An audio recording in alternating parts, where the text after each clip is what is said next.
ప్రపంచంలోనే అత్యంత ప్రత్యేకమైన పక్షుల్లో శాండ్ గ్రౌస్ ఒకటి. ఈ పక్షి ముఖ్యంగా ఎడారి ప్రాంతాల్లో నివసిస్తోంది. అక్కడ నీటి లభ్యత చాలా తక్కువగా ఉంటుంది. తీవ్రమైన ఎండల కారణంగా ఈ ప్రాంతాల్లోని నీటి వనరులు చాలా దూరంలో ఉంటాయి.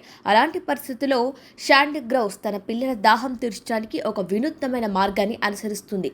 నీటి కోసం ఈ పక్షి సుమారు 20 నుంచి 30 కిలోమీటర్ల దూరం వరకు ఎగురుతుంది. నీటి వనరు వద్దకు చేరుకున్న తర్వాత మగ శాండ్ గ్రౌస్ తన ఛాతి భాగంలో ఉన్న ప్రత్యేకమైన రెక్కలను నీటిలో ముంచుతుంది. ఈ రెక్కలు స్పాంజిలా పనిచేసి ఒకేసారి సుమారు 15 నుంచి 20 మిల్లీలీటర్ల వరకు నీటిని పీల్చుకుంటుంది. నీటిని నింపుకున్న తర్వాత పక్షి నీరు ఆవిరి కాకముందే వేగంగా తన గూటికి తిరిగి వస్తుంది.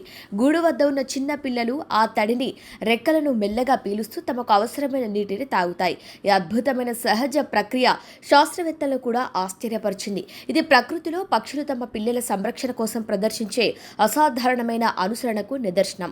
శాండ్ గ్రౌస్ పక్షులు మన దేశంలో ముఖ్యంగా థార్ ఎడారి ప్రాంతంలో, అలాగే రాజస్థాన్, గుజరాత్, పంజాబ్, హర్యానా ప్రాంతాలు కనిపిస్తాయి. అక్కడ నీటి కొరత ఉన్నప్పటికీ ప్రత్యేక లక్షణాలతో జీవిస్తాయి.